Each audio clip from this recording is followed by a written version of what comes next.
തല്ലുകൊള്ളി, കുരുപ്പ്, കുരുത്തം കെട്ടത്, ഇതൊക്കെയാണ് കേട്ടോ നമ്മുടെ പീക്കിരിക്കുട്ടനെ ഓരോരുത്തർ വിളിച്ചുകൊണ്ടിരിക്കുന്നത്. വിളിക്കുന്നതിന് കുറ്റം പറയാനൊന്നും പറ്റില്ല, കാരണം വികൃതി അങ്ങനെയാണ്. അവന്റെ വികൃതി കണ്ടിട്ട് നമുക്ക് വരുന്ന കമന്റ്സിൽ അവന് കിട്ടുന്ന പേരോളാണ് കേട്ടോ അതൊക്കെ.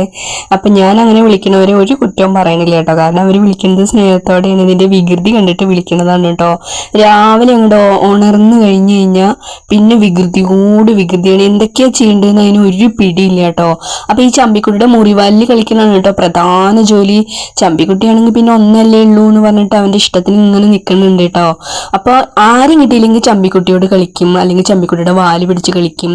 പിന്നെ ഇപ്പൊ ബബിൾ കൂട്ടന്റെ കൂടെയാണ് കേട്ടോ പ്രധാന കളി. കുറച്ചു നേരമൊക്കെ അമ്മയുടെ കൂടെ കളിച്ചു കഴിഞ്ഞാൽ പിന്നെ അവന് ബോറടിച്ചു കഴിഞ്ഞാൽ പിന്നെ ബബിൾ കൂട്ടന്റെ കൂടെ പോട്ടോ. ബബിൾ കൂട്ടന്റെ കൂടെ പോയാൽ പിന്നെ കളിയുടെ പൊട്ടി പൂരാണ്.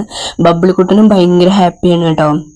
അപ്പൊ ഇതാ ബൊമ്മിക്കുട്ടി ഇവിടെ കിടന്നിട്ട് ബൊമ്മിക്കുട്ടിയുടെ മേനിയൊക്കെ വൃത്തിയാക്കിക്കൊണ്ടിരിക്കുന്നുണ്ട്. അപ്പൊ ബൊമ്മിക്കുട്ടിയുടെ അടുത്തേക്ക് ഇവര് ചെന്നത് ബൊമ്മിക്കുട്ടിക്ക് ഇഷ്ടപ്പെട്ടില്ല കേട്ടോ, തെറ്റിപ്പോയി ബൊമ്മിക്കുട്ടി. അപ്പൊ ഇതാ ബബിൾക്കുട്ടൻ എവിടെ നോക്കി ഓടി പാഞ്ഞു വന്നിട്ടുണ്ട്. കളിക്കാം റെഡി പറഞ്ഞിട്ട് വന്നിരിക്കുന്നു കേട്ടോ.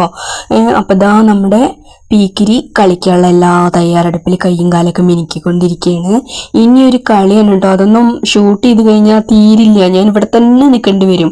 ഇനി ഒരു 11 മണിക്ക് ഫുഡ് കഴിക്കണ വരെ, അല്ലെങ്കിൽ ഇവർ ഉറങ്ങണ വരെ ഇവർ കളിച്ചുകൊണ്ടേയിരിക്കും കേട്ടോ.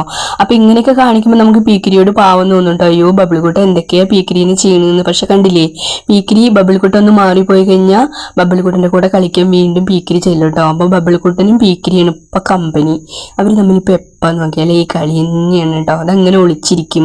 പിന്നെ ഒരാൾ വന്നിട്ട് ഒരാളെ കണ്ടുപിടിക്കും. നമ്മൾ സാറ്റ് കളിക്കില്ലേ, അതുപോലെയാണ് കേട്ടോ ഇവരുടെ കളി. എപ്പോഴും ഒരാൾ വന്ന് കണ്ടുപിടിച്ചു കഴിഞ്ഞാൽ അങ്ങോട്ടും ഇങ്ങോട്ടും ഒരു അടി കൂടും. എന്നിട്ട് വീണ്ടും ഒരാൾ പോയിട്ട് ഒളിച്ചിരിക്കും. അങ്ങനെയാണ് കേട്ടോ ഇവർ കളിച്ചുകൊണ്ടിരിക്കുന്നത്.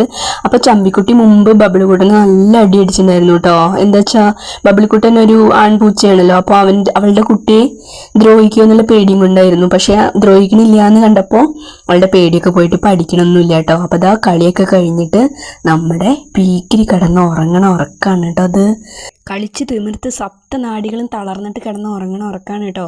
ബോധം കെട്ട പോലെയാണ് ഉറങ്ങണത്. അപ്പം എൻ്റെ കാലിലൊരു വെള്ളിപ്പാസര ഉണ്ടായിരുന്നു കേട്ടോ. പീക്കിരി കളിച്ച് അതും പൊട്ടിച്ചു.